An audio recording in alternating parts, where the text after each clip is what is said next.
Hola, en este vídeo vamos a reproducir una de las típicas ilusiones ópticas de Oscar Reuterswärd sobre Blender. Lo vamos a hacer tridimensionalmente, lo cual le va a dar una capa de dificultad tanto para el que lo interpreta como para el que lo realiza, habida cuenta de que estamos hablando de figuras que son imposibles. Fijaos en cualquiera de estos ejemplos que os estoy enseñando, que son figuras aparentemente tridimensionales resueltas en perspectiva axonométrica isométrica. Podemos apreciar de Oscar Reuterswärd su parecido en cuanto al planteamiento a otro artista mucho más conocido y famoso que él, como puede ser Escher. Aquí vemos uno de sus cuadros más conocidos en ese sentido, es llamado La Cascada Infinita, que si nos paramos a intentar dilucidar cuál es el camino del agua, inmediatamente entramos en una serie de conflictos lógicos que es muy difícil, bueno, que es imposible resolver. Fijaos cómo cae el agua por acción de la gravedad, la rueda del molino empieza a impulsar ese agua que empieza literalmente a subir, a pesar de que lo que nos están indicando todos estos ladrillos es que en vez de subir lo que está es bajando. Eso es lo que hace que en un momento dado, a pesar de que nosotros veamos el circuito cerrado, están jugando evidentemente con nuestra percepción. Este tipo de ilusiones ópticas, la mejor manera de resolverlas es precisamente en este tipo de perspectiva axonométrica isométrica, donde precisamente aquello que está más alejado, como podéis apreciar, no se hace más pequeño. Y en ese sentido, la única manera que tenemos nosotros de apreciar en qué medida algo está más alejado del espectador que otra cosa son simplemente las relaciones de pertenencia y de ocultamiento, es decir, aquello que vemos que está delante de esto otro implica necesariamente en nuestra percepción que lo que está oculto está detrás, pero aquello que se va alejando no se hace más pequeño. En ese sentido, cuando se trata de trabajar en perspectiva axonométrica, podemos llegar a realizar algo como lo que estáis viendo en pantalla, es decir, esto está hecho tridimensionalmente. Diréis, pues si está hecho tridimensionalmente es imposible, como acabamos de apreciar. Lo que pasa es que evidentemente todo esto tiene truco. Si nos vamos acercando a toda esta construcción, eso sí, necesariamente empleando una proyección ortogonal axonométrica, vais a entender inmediatamente qué es lo que se ha hecho para obtener ese resultado. Es decir, esta imagen solamente funciona exclusivamente desde un determinado punto de vista, que tiene que ser este, que es el que además se corresponde, como os fijáis, con una axonometría isométrica, al punto que los ángulos entre las tres direcciones que se corresponden con las tres dimensiones del espacio, es decir, profundidad, anchura y altura, el ángulo entre cada uno de esos tres ejes dimensionales tienen que ser todos iguales, es decir, 120 grados. La idea es que realicemos en Blender esta construcción y vais a apreciar que va a ser relativamente sencilla la construcción, no tanto la comprensión en un momento dado. Así que vamos por partes. Vamos a abrir un archivo nuevo y vamos a partir, como no puede ser de otra manera, de un cubo. Este cubo, lo primero que vamos a hacer es cambiar nuestra proyección. Vamos a cambiar nuestra proyección a axonométrica. Eso lo vamos a hacer con el pad numérico número 5. Fijaos que con el pad numérico número 5 pasamos de una perspectiva claramente cónica, donde las aristas se deforman en función de la distancia. Cuanto más lejanas, más tienden a converger en los puntos de fuga correspondientes. Y si le damos al pad numérico número 5, esas aristas se vuelven paralelas entre sí. Muy bien. Entonces lo que vamos a hacer es emplear una serie de modificadores que nos va a facilitar mucho la tarea de duplicar los cubos en una determinada dirección y con una determinada distancia entre ellos. Así que vamos a la ventana de modificadores y aquí vamos a añadir array, lo que viene a ser una matriz, ¿de acuerdo? Entonces inmediatamente apreciáis que el cubo se ha movido en la dirección X a la derecha en 1. Por tanto, veis que están los dos pegados. Bueno, pues eso lo vamos a cambiar. Nos interesa que se mueva en la dirección X, pero no hacia la derecha, sino, por ejemplo, hacia la izquierda. Y concretamente vamos a hacer que se mueva 1, menos 1,5, ¿vale? Así, de esa manera le damos el tamaño correspondiente a la mitad de la profundidad del cubo de espacio. Y como veis, pues en número hemos añadido este segundo y vamos a añadir hasta 5 más también. Esa va a ser la clave, ¿vale? Ahí tenemos nuestros 5 cubos. De entrada nos interesaría aplicar a partir de ya mismo cualquier tipo de material. Ese material no vamos a hacer nada particularmente complejo en ese sentido, vamos simplemente a añadirle el color que nosotros estimemos oportuno. Ese color, como bien sabéis, solamente se va a poder apreciar en modo render, que no necesariamente vamos a estar constantemente en este modo porque consumiría muchos recursos, así que pasamos otra vez de nuevo sólido y ya será al final cuando cambiemos el color de ese material, que va a ser común a todos y cada uno de los cubos que hagamos a partir de ahora. Muy bien, como podéis apreciar, este modificador se puede cambiar, evidentemente, cualquiera de estos parámetros. Vamos a dejarlo como estaba, en 1,5, no, menos 1,5, había dicho, ahí está. Pero lo que vamos a hacer, eso sí, es que vamos a aplicar este modificador porque nos va a interesar hacer esto mismo que hemos hecho con este primer cubo, nos va a interesar hacer lo mismo con el cubo que está aquí al final. Lo que pasa es que ahora mismo este cubo es un clon del primero y no va a tener entidad propia por sí sola para que podamos añadirle un modificador a este cubo, porque forma parte de este otro modificador. Así que vamos a aplicar este modificador, vamos a irnos a todos estos cubos, veis que forman un grupo completo, y vamos a entrar en modo edición. Vamos a modo edición, desde Object Mode entramos en Edit Mode, y lo que vamos a hacer es que vamos a separar este último cubo de todos los demás. ¿Cómo hacemos eso? Vamos a seleccionar con el modo de selección cualquiera de las caras de este cubo, ¿vale? Y con la letra L, nos va a seleccionar todas aquellas aristas, vértices y caras que estén conectados físicamente a esta cara que he seleccionado. Nos podría haber servido, por ejemplo, haber seleccionado un simple vértice, y ese vértice con la letra L, de nuevo, veis que nos hubiera seleccionado todo lo demás. Bien, pues una vez que hemos seleccionado este cubo y lo queremos separar precisamente de todo este grupo de objetos, lo vamos a hacer con la letra P de Palencia, ¿vale? Le damos a selección y inmediatamente, una vez que entramos de nuevo en modo objeto, vais a apreciar que aquí tenemos un objeto y aquí tenemos otro, están separados. ¿Esto qué nos va a permitir? Pues nos va a permitir coger este cubo y de nuevo volver a añadirle otro modificador de array, solo que en esta ocasión vamos a tener que cambiar el eje, ya no va a ser el eje X, sino que va a ser el eje Y. En tal caso, miramos aquí, veis que el Y es el de en medio, así que aquí lo ponemos a 0 y aquí vamos a ponerlo en 1, vamos a ver si soy capaz de ponerlo, 1,5, ¿vale? Y veis que efectivamente se va aquí en la dirección del eje Y. ¿Qué vamos a hacer con ello? Pues de nuevo 5, 1, 2, 3, 4, 5, ¿vale?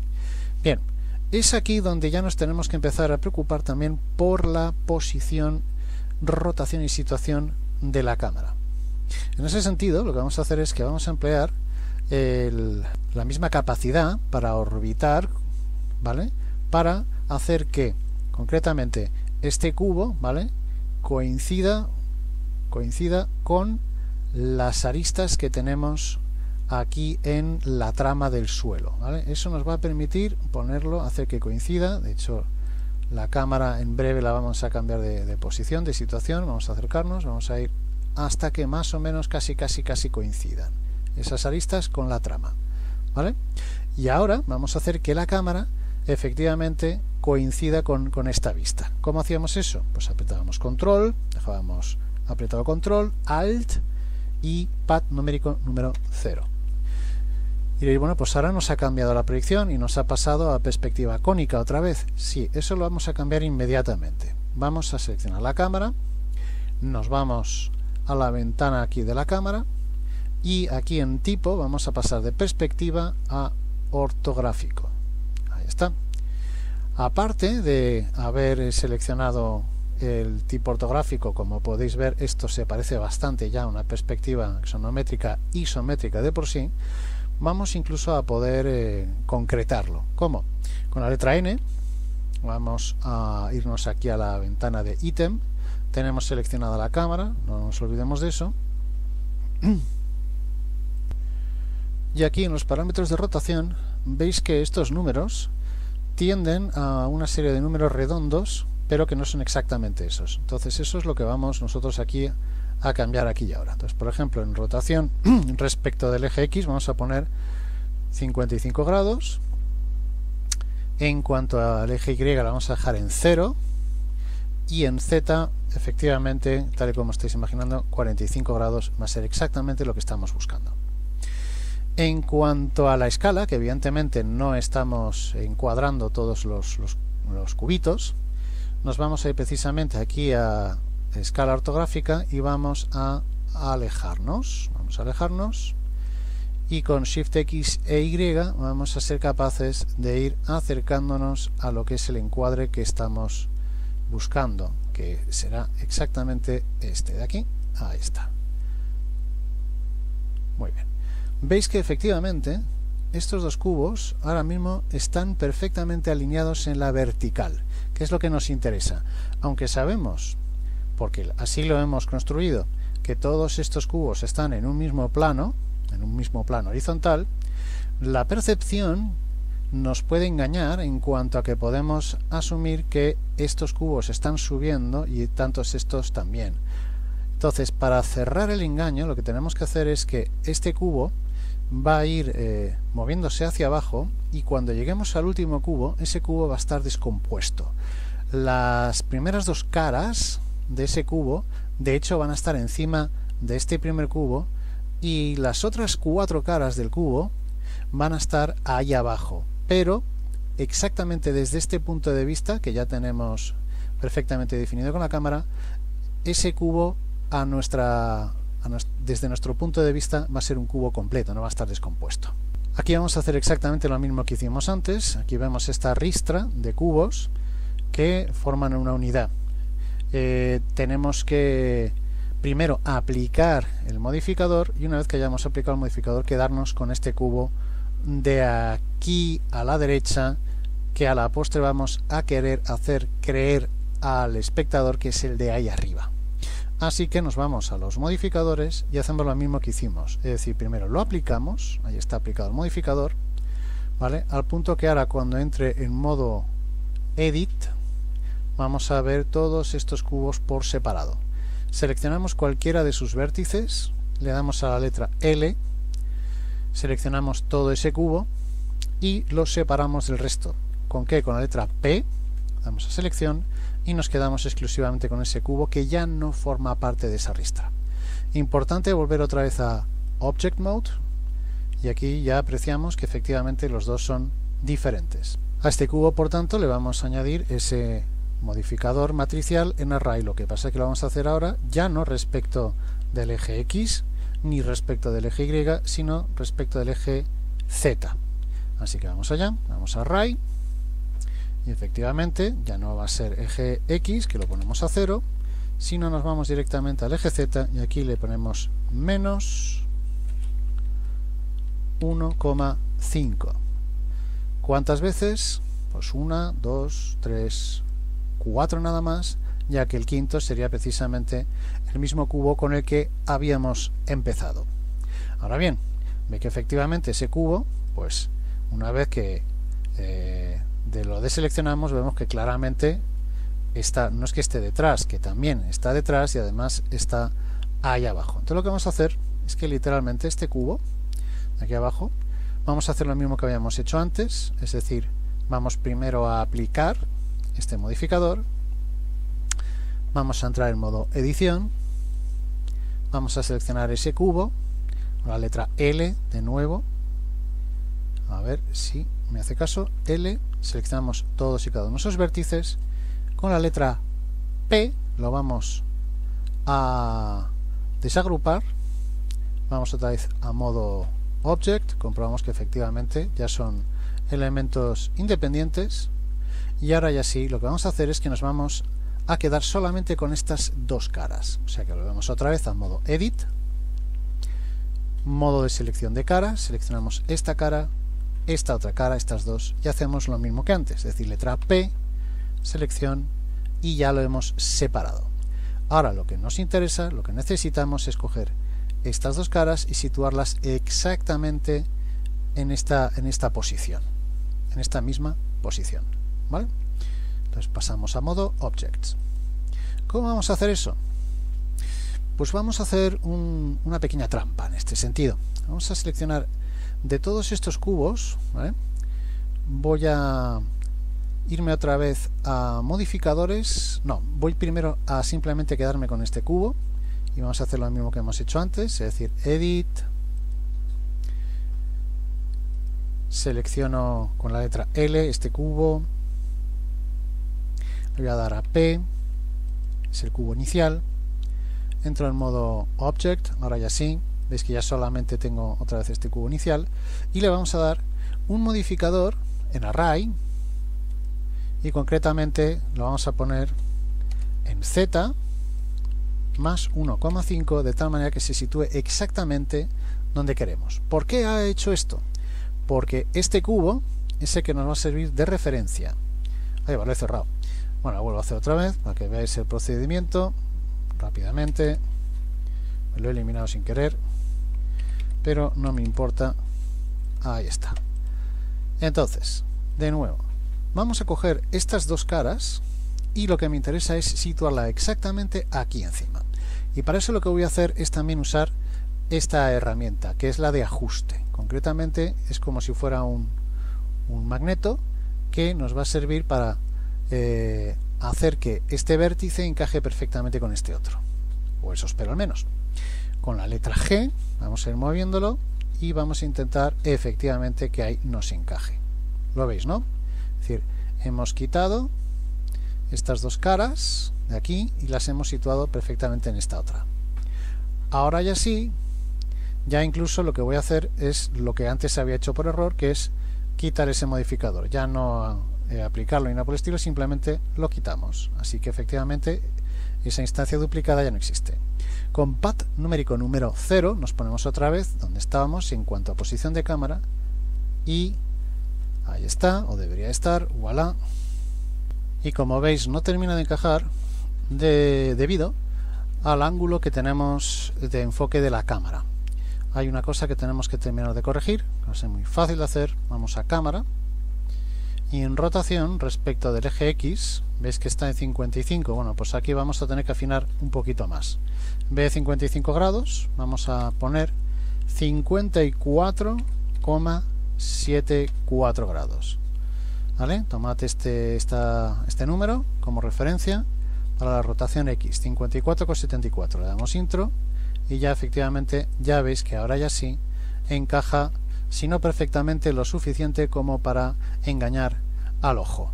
¿De acuerdo? Bien. Es ahora cuando ya nos podemos centrar exclusivamente en el tema del render como tal. Entonces lo primero que vamos a hacer es aquí en cámara, vamos a alejarnos un poquito y centrar un poquito más este encuadre en la escala, así, para arriba, para abajo, ahí está. Vamos a ponernos en modo render, una vez que hayamos por supuesto grabado y guardado todo esto, Save As, vamos a llamarlo ilusión óptica, como no puede ser de otra manera,